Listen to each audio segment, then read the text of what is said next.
It's a Saturday, written by Jinky Thomas.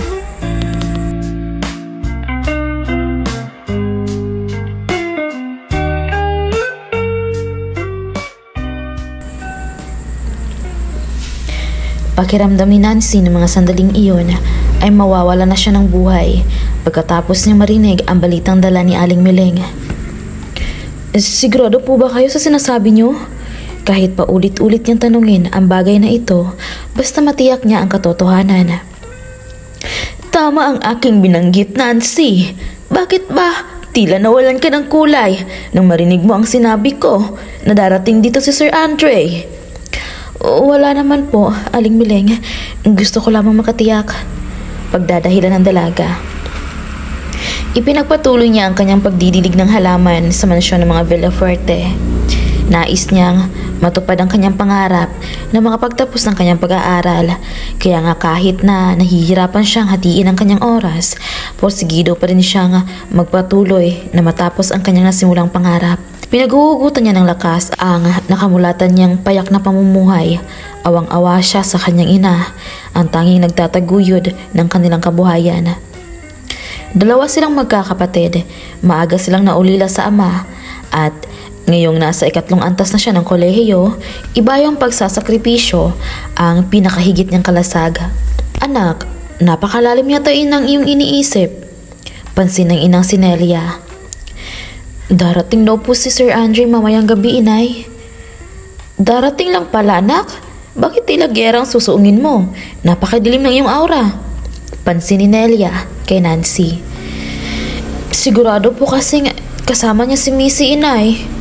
Sumimangot ang dalaga. Anong masama doon, anak?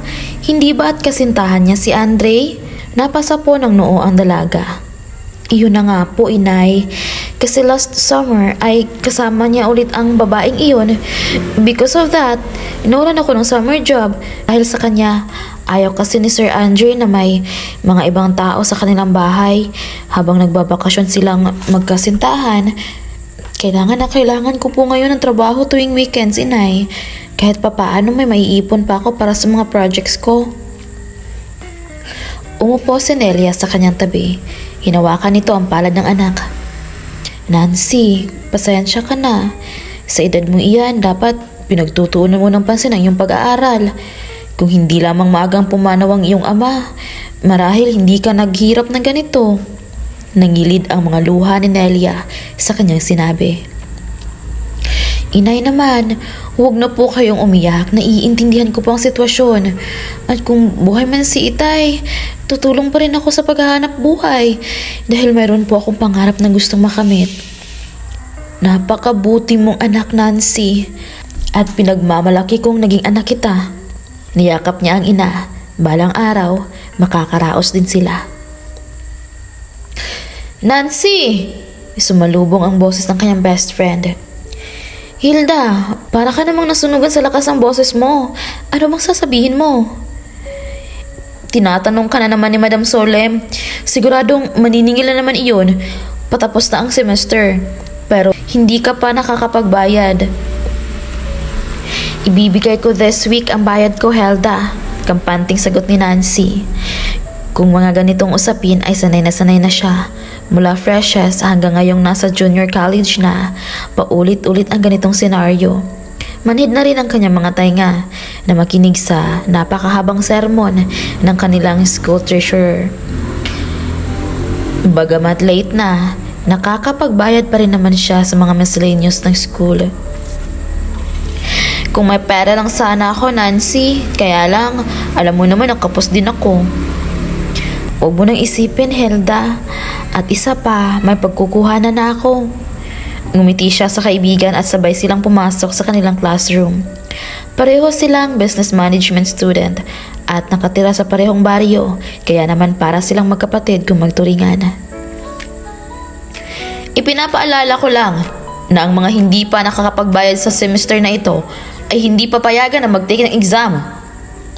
Bagamat maikli ay madiin ang mga salitang iyon ni Madam Solem na sinadya pa talagang puntahan ang bawat department para ipaalala ang pinansyal na obligasyon ng bawat mag-aaral. Opo. Please do. Lalo ka na, Miss Santiago. Napaangat ang ulo ni Nancy. Opo, madam. Huwag po kayo mag-alala. Sapagat sa linggong ito, ko po babayaran. Sana nga, Miss Santiago. Masyado ka na binibigyan ng special treatment ng school na ito. This is a school at hindi charity organization na kapag wala kang pangbayad, puro awa ang papairali namin. Nakasimangot na pagtatapos ng ginang at seryosong nilisan ang classroom ni Nancy. Oo nga naman, Nancy. Hindi pa laging next time o next week ang mga inaaral mo. And it is so unfair na kung magbayad ay palaging late. Sa paglabas ni Madam Solem, marangkada naman ang bunganga ni Carla, ang classmate niyang gusto yatang maging best supporting evil, assistant ni Bedosa. Noon pa man, si Carla ang palaging second emotion tuwing napapahiya siya sa school o kaya kung natatawag ang kanyang pansin. Shut up, Carla! At katulad ng parating nangyayari, si Hilda naman ang pumuna sa kadaldala ni Carla. Batid kasi ng kaibigan na tatahimik na lamang si Nancy at magkukunwaring hindi narinig ang kanyang mga sinabi. Deep inside, nasasaktan si Nancy sa mga negatibong naririnig niya sa mga nakapaligid sa kanya. Kung papatulan man niya ang mga ito, alam niyang magiging talo lamang siya. Hilda, wag mo nang lang pansinin. Bulong ni Nancy sa kanyang kaibigan. Papatulan ko talagang babaeng to, Nancy. Akala mo kung sinong magaling, samantalang kung mangopya ng quizzes ay talamak. Hinila na niya ang kaibigan palabas. Kung magkakainitan ng dalawang dalaga, siguradong silang masisisi ni Hilda. Dinala niya ang kaibigan sa kantin at binilhan ito ng malamig na sparkle. Hindi mo na sana ako inawat, Nancy. Pagmamaktol ng kaibigan. Kung hindi kita aawatin, baka magkasabunutan pa kayong dalawa. Tama ka. Pero hindi lang sabunot ang matitikman sa akin ng babaeng iyon. Kung nagkataon, masasapa ko ang pagmumukha niya puno ng makeup. Sabay lagok sa hawak na soft drink. Huwag mo nang pansinin, Hilda. Totoo naman ang kanyang sinabi at tanggap ko ang bagay na iyon. Tama na ang minsang sinabi sa iyo ng kinauukulan, Nancy. Kung may respeto ang babaeng iyon, sana tumahimik na lamang siya. Depensa nito. Hindi na umimik si Nancy. Kiming ngumiti na lamang ito. Magkaiba talaga sila ng ugali ni Hilda. Mas pipiliin niyang manahimik kaysa makipagtalakan sa kaaway. Taliwas ito kay Hilda. Kahit maubos ang kanyang boses, basta may paglaban lamang niya ang kanyang prinsipyo at karapatan. Nancy! Nancy! Tinig ni Mileng ang kanyang naulinigan habang nagbibihis si Nancy. Kagagaling lamang niya ng paaralan. Nagmamadali siyang nagpalit at lumabas. Bakit po, Aling Mileng? Magalang yung tanong. Pinapatawag ka ni Sir Andre, Nancy. Bagamat may pagtataka sa kanyang pagmumuka, nakaramdam naman siya ng kakaibang kaba. Nabuo sa kanyang isipan ang malaking question mark kung bakit siya pinapatawag ng binata. Malayo na ang narating ni Andre Villafuerte. 3 taon bago siya nagtapos ng kolehiyo ay itinalaga na siya ng kanyang mga magulang na siyang mamahala sa kanilang negosyo sa Maynila. Isa itong real estate. Dahil mabilis ang paglago ng kanilang negosyo, madalang na kung umuwi ng probinsya ang mag-anak, hanging si Aling Mileng na lamang at ang asawa nito ang naiiwan at nakatalaga na mag-alaga sa bahay. At napakalaki ng pasasalamat ng dalaga dahil tuwing summer at weekends ay tutulong siya sa malaking bahay para may panustos siya sa kanyang pag-aaral. Hindi sapat ang kinikita ng ina bilang mananahi sa bayan at malaking ginhawa sa gastos na nag-umpisa siyang mag-paid labor sa mga ito. Ano po kayang sasabihin ni Sir Andre? Pagtataka niyang tanong sa matanda. Hindi ko alam, Ineng. Ang mainam pa ay sumama ka na sa akin para malaman mo kung ano ang nais ipabatid. Sige po, Aling Mileng. Magpapaalam lamang po ako kay Bunso.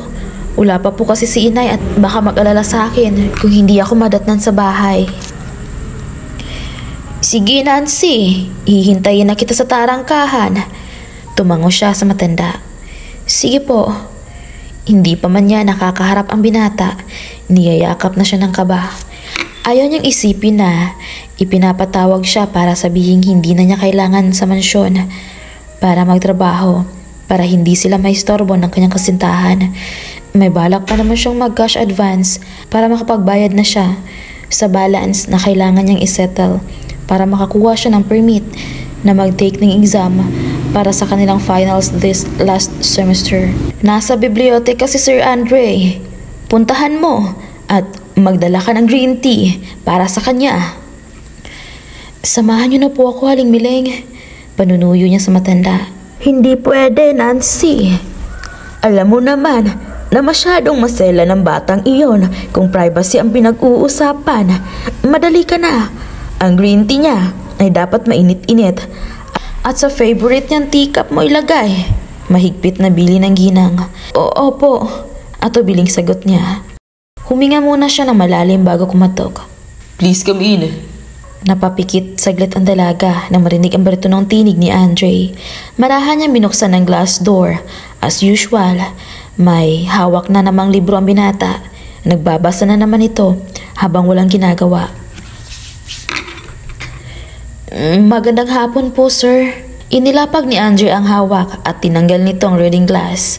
Lalong lumitaw ang tagla nitong kagapuan. Yes? Ni hindi man lang itong tumingin sa kanya. Iginawi nito ang paningin sa labas. Pinapatawag niyo raw ho ako. I want it. Po, ano pong gusto niyo sa akin? Wala akong gusto sa'yo. I want that green tea. Ayaw mo bang ilapag sa table? Sorry po, sir. Eto na po. Nancy, right? Hindi pa rin tumingin ang binata sa kanyang gawi. Oo po. Sa unang pagkakataon ay tumingin si Andre sa kanya. I'm not a language pathologist yet. Napapansin ko lang na tuwing nagsasalita ka, ay palagi kang nauutal. Tahasang pansin ng binata sa kanya. Namula ang dalaga sa kanyang narinig. Napansin pala ito ni Andre at hindi siya agad nakasagot. Ganun na ba ka-sensitive si Andre? At ultimo maliliit na bagay sa paligid ay napapansin niya yata. Hindi ka na sumagot, Nancy. Did I say something hurtful? Wala po, sir. Ano po ang may paglilingkod ko sa inyo? Good speech. At least diretso na akong magsalita. Muling banat ni Andre. Hindi sumagot ang dalaga. Nanatili siyang nakatayo at naghihintay ng susunod na sasabihin ni Andre sa kanya. Nahalata marahil ni Andre na naputulan na siya ng sasabihin, kaya tumayo ito at hinarap si Nancy. I was informed na dito ka pa rin nagtatrabaho kapag walang pasok. Panimula niya. Naku sir, kung ano pong binabalak niyong gawin sa akin ay huwag niyo naman pong ituloy. Maawa po kayo sa akin, Sir Andre. Mahirap lamang kami at baka po hindi ko na matupad ang pangarap ko sa binabalak niyong gawin. Napataas ang kilay ni Andre at hinawakan niya ang mga braso ng dalaga para mapigil niya ang ginagawa ni Nancy sa kanyang damit. What are you doing? Inalulukot ang damit ko dahil sa'yo. Tila sumali si Nancy sa Ice Bucket Challenge at bumalik ang kanyang katinuan nang mapansin niyang mahigpit niyang hinahawakan ang pangitaas na suot ni Andre. Pasensya na kayo, sir. Nabigla niyang sambit. Ano bang nangyayari sa'yo, Nancy? Ano bang pinagsasabi mong hindi ko itutuloy na balak? For your information, wala akong binabalak sa'yo, okay? Okay po. Pasensya na ulit, sir. Kinakabahan lamang po ako sa susunod kong maririnig sa inyo. Why? What do you think I was supposed to say? Baka po kasi pagbawalan niyo ulit ako magtrabaho habang nandito po kayo ni Ma'am Messi. Prangka niyang tugon. Wala na kami ni Messi. Talaga po? Nakangiting sambit ni Nancy sa kaharap. Halatang masaya ka sa sinabi ko. Why, Nancy? Nagbabaka sakali po kasing magpapatuloy pa rin ako sa pagtatrabaho sa mansyon dahil hindi niyo kasama ang maarte ninyong girlfriend. Ex-girlfriend. Ex-girlfriend. You're right. Hindi kita pipigilan na magtrabaho dito. As long as hindi nakakasira sa pag-aaral mo. Talaga po? Salamat po, sir. Masayang pasasalamat ang dalaga. Naibsan ng takot na kanyang unang naramdaman bago hinarap ang binata. Anong course mo? Business management, sir. Your mother's choice? Hindi po, sir. Ako po talaga ang may gusto ng kursong kinuha ko. Mabuti at hindi ka kinontra ng nanay mo sa napili mo. Umiling ang dalaga. May freedom po ako, Sir Andre. Hindi ako pinapakialaman ng aking ina kung ano man po ang gusto kong kurso. Ako kasi ang nag-aaral, kaya dapat ako masusunod. Lalo pa ang pangarap ko ang nakataya dito. Ako kasi ang nag-aaral, kaya dapat ako ang masusunod, lalo pa at pangarap ko ang nakataya dito. You took too much. Go home. Natutup ng dalaga ang kanyang bibig. Aarangkada pa sana siya sa pagpapaliwanag, ngunit pinutol na ito ng kausap. Napansin niya kasing bilang naiba ang mood ni Sir Andre. Naiingayan na siya marahil, kaya siya pinapaalis na. Bye, sir. Close the door when you leave. Utos ni Andre. Ngumiting tumango ang dalaga at maingat nitong sinara ang pinto. Muling kinuha ni Andre ang nilapag na aklat at muling binasa ang nilalaman ng aklat. Tumunog ang kanyang cellphone. Hi, Mom. How are you, son? Remember, you will be the next cover in Prestige Business Magazine. I know, Mom. Bye. Agad nang pinutol ng binata ang usapan. Alam niya ang ibig ipakahulugan ng ina sa pagpapaalala sa kanyang gagawing photoshoot next month. Ngunit hindi lamang ang pagpapanatili na magandang built-in ng kanyang katawan ang ipinapaalala ng ina. Hindi lamang niya tasang sinabi na kailangan maging careful siya sa bawat kilos niya habang nasa bakasyon para hindi naman masira ang kanyang reputasyon at higit sa lahat ang kanyang kredibilidad. Minasahe niya ang kanyang sentido. Kahit maganda ang panahon ay tila sumakit ang kanyang ulo nang maisipan ang mga paalala ng ina. He is so tired of being manipulated by their family's credibility. He wants to be free. He can't help himself not to invade Nancy. Kailangan pa niyang awatin ang dalaga kanina para kasi nasasagi ang kanyang ego tuwing naririnig niya ang salitang freedom. He don't have that word and he hates to hear it. If only he can choose and practice his free will, everything must be worth living for. Nagmano si Nancy nang makasalubong niya ang ina na nasa tarangkahan, halatang hinihintay ito. Si Buboy, inay. Usisa niya sa ina. Nasa kwarto ng kapatid mo, maagang kumain at natulog. Kailangan daw niyang maging maaga bukas. Biglang naalala ni Nancy ang lakad ng kapatid. May poster making pala siya bukas, inay. Wala pa pala siyang allowance. Anak, hindi na. Itago mo na lamang ang pera mong iyan. Alam kong kakailanganin mo. Isa pa, binigyan ko na siya ng pera, kaya wala ka nang dapat pang ipag-alala. May sobra pa naman ito, inay. Itago mo na lamang iyan, Nancy. Kahit may sobra ka pang pera, anak. Alam kong balang araw ay kakailanganin mo iyan. Graduating ka na sa susunod na pasukan. Mas marami kang kakailanganin. Oo nga po, inay, at nagpapasalamat ako sa Diyos dahil sa loob ng 5 linggo na pananatili ni Sir Andre dito, papayagan pa rin niya akong magtrabaho. Masaya niyang pagbabalita sa ina. Lumarawan din ang kagalakan sa mukha ng kanyang ina. Mabuti kung ganun, anak. Nagbago yata ang ihip ng hangin. Hindi naman bago sa atin na kapag nandito ang anak ng mga Villafuerte, ayaw niyang may ibang taong gumagawa ng kanilang tahanan bukod sa mag-asawang sina Manang Mileng at Manong Gardo. Maaliwalas ang mukha ni Nancy na sumagot. Kasi po, inay, wala na sila ni Missy. Yung kasintahan ni Sir Andre na maarte. Sa palagay ko nga po, ang babaeng iyon ang nag-uudyo kay Sir para hindi ako noon makapaglinis sa kanila. Parang gusto niyang nasusolo lang si Sir Andre. Napadilat ang kanyang ina. Oh, Nancy, tama na, anak. Hindi pa rin magandang tingnan na kinukutsa mo ang dating karelasyon ni Andre. Alalahanin mong pamilya nila ang malaking tulong para sa pag-aaral mo. Muling umiti ang dalaga at seryosong huminga ng paumanhin. Pasensya na po, inay. Natutuwa lamang po ako sa magandang balita. Anong magandang balita, Nancy? Ang pagpayag ni Andre na ipagpatuloy mo ang iyong paglilingkod sa kanila? O ang pagiging single ulit ni Andre? May halong panunukso sa ngiti ng kanyang ina. Pinamulahan ang dalaga. Ang inay talaga. Kung ano-ano po ang iniisip ninyo. Nakakahiya naman. Anak kita, Nancy. Alam kong hanggang ngayon crush mo si Andre. Noon po iyon, inay. Bata pa lamang po ako noon. Ngayon, edukasyon po ang mahalaga sa akin. Pagbutihin ko ang aking pag-aaral at magkaroon ako ng mga kapaki-pakinabang na karanasan bilang mag-aaral. Hindi naman kita pinagbabawalan na makipagrelasyon. Basta alam mo kung paano gawing inspirasyon ng pag-ibig. Seryosong sumagot si Nancy. Saka na po ang love life, inay. Isa pa, sapat na kayo ni Buboy na maging inspirasyon ko balang araw. Magkakaroon po kayo ng anak na nasa opisina at nagtatrabaho sa kilalang business establishment, inay. Napakabuti mong anak, Nancy. Tama ang iniisip mo, anak. Napakahalaga ng edukasyon. Tanging ito lamang ang pag-aari na walang makakahiram o makakaagaw.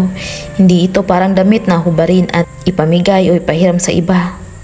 Saludo ng ginang sa kanyang dalaga. At alam ko po, ang simpleng pamumuhay na mayroon tayo, inay, ang pagbibigay daan para magkaroon ako ng dekalidad na edukasyon, nararapat lamang na pandayin ko ang magagandang asal at pagbutihin ko ang aking mga pag-aaral upang magtagumpay din ako, inay. Almost I'm quitted there. Absolutely, anak, sagot ng kanyang ina na nagdulot sa dalawa upang pagsaluhan ang malulutong na tawa. Natuto ka ng magbanyagang salita, inay. Napulot ko lamang sa inyo ni Helda kapag nag-uusap kayo ng ibang lingwahe para mahasa ang mga dila ninyo. Halina kayo, inay. Pumasok na tayo at maghapunan na rin. Kailangan ko na rin po kasing mag-review. I nominate Nancy Santiago for Supreme Student Council President. Malakas na sambit ni Helda. No, ma'am. Hindi po ako capable. Why? You are smart, Nancy. At isa pa, you can be a role model because of your good conduct. Sambit ng kanilang Student Council advisor. Ayoko, ma'am. Well, let's the class decide, Miss Santiago. At dahil halos lahat ay sumang-ayon na siya ang president candidate ng isang partido ay wala pa rin nagawa si Nancy. Hindi sa natatakot siya sa anumang laban, ngunit nahihiya siyang mapapabayaan niyang responsibilidad kung sakaling siya ang mananalo. Ma'am, ako naman ang president candidate ng kalaban na student administration. Kapwa napatingin si Helda at Nancy sa sinabing iyon ni Carla. Bilang tumingin ang dalaga sa kanilang dalawa. Alam mo, insecure talaga si Carla sa'yo, Nancy. Ikaw naman, Helda. Bakit naman pinasubo mo ko? Alam mong I can't do the responsibilities. Paniningil niya sa kaibigan. Kaya mo, Nancy. You can. I like your leadership at gusto kong makinabang ang bawat estudyante, lalo na ang mga freshmen. Ewan ko sa'yo, Helda. Have some self-confidence. Napakatalino mo, Nancy. And I think kung mananalo ka, mahasa ang pagiging creative and resourceful mo.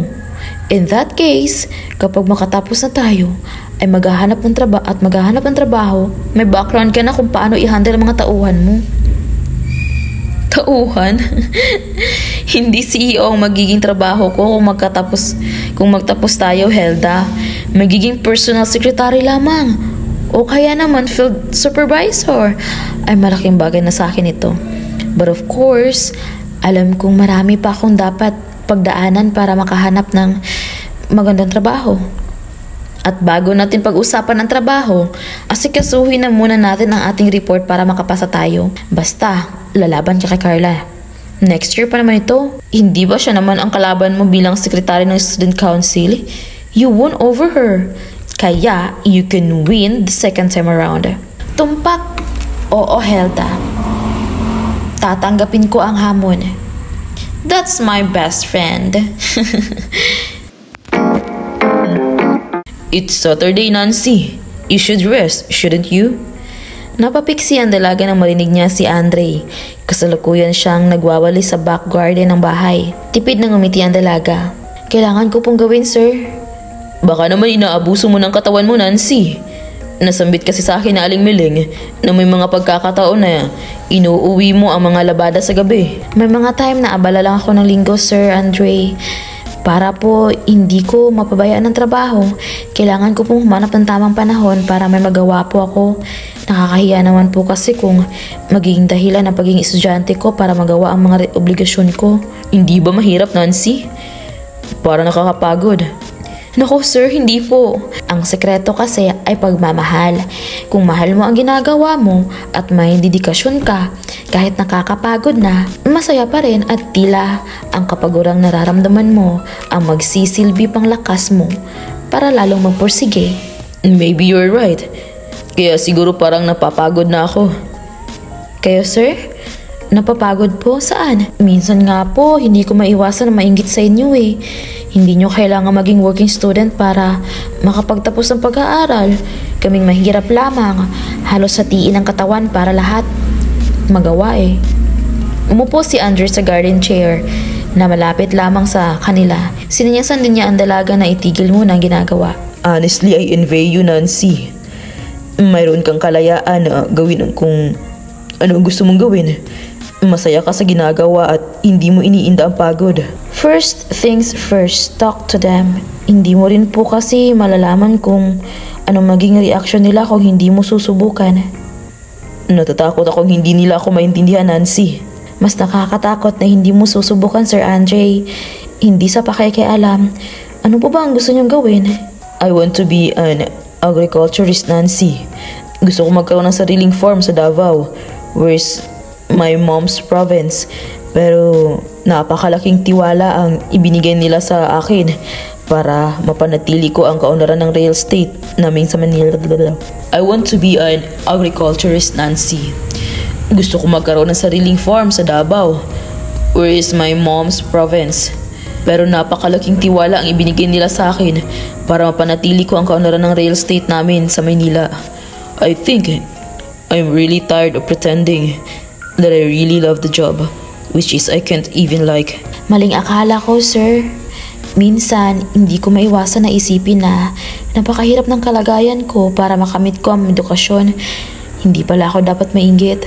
Kung tutuusin kasi, dapat maging inspired ako to pursue my dreams, lalo pa at ako mismo ang madesisyon nito. Tama ka, Nancy. And thank you. Dahil sa araw na ito, binigyan mo ko ng lakas para maging totoo. Wala iyon, sir. Pareho naman po tayong natuto sa araw na ito. Mag-iiwan ako ng calling card sa iyo. Gusto ko kasing kunin kita sa on-job training mo next year sa kumpanya namin. Are you serious, Sir Andre? Yes, of course, seryoso ako. I will, Nancy. I just know that our company needs someone like you. Habang ako, muling mag-aaral and soon magkakaroon ng sariling farm. Marami pa silang napag-usapan at masaya ang dalawa sa kanilang paghihiwalay ng araw na iyon. Nabuo sa isip ni Andre na sundin ang kanyang nais at maging bukas ng saloobin sa kanyang mga magulang. Mauunawaan man nila o hindi, ang mahalaga ay magiging totoo siya sa kanyang sarili. Masayang umuwi si Nancy sa paglisan sa mansyon na iyon. Naging magaan ang kanyang kalooban. Nagkikipag-usap sa kanya ang binata. Higit pa man, natutunan niyang hindi nasa estado ng buhay ang pagkakaroon ng magandang trabaho at kasiyahan sa nakakamit na tagumpay. Mainam na aspeto sa pagiging estudyante na sundin kung ano talaga ang gusto niyang maging kurso upang sa kanyang pagkakaroon ng hanap buhay, ang kapaguran ay hindi masyadong mararamdaman dahil kaakibat nito ang kakaibang sigla at saya. Nang patingin siya sa kalangitan, ngumiti siya. Indeed, it's a happy day. It's a Saturday. Salubong niya si Carla sa gate. Siguro naman nakapagbayad ka na. Ngumiti si Nancy.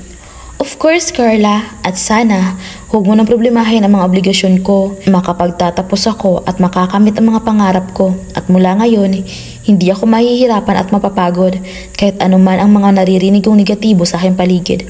Excuse me, Carla. I need to go. Whatever. Let's see. Mataray nitong sambit. Lumingon muli ang dalaga sa kanya. See you next year, Carla. I'm excited for our debate as a Supreme Council President. Yeah, bitch. Narinig niya ang pagpalakpak sa kanyang likuran. Helda, that's my best friend. Are you ready for the final exam? Very ready. Sagot ni Nancy at nilapitan ng kaibigan. Wakas.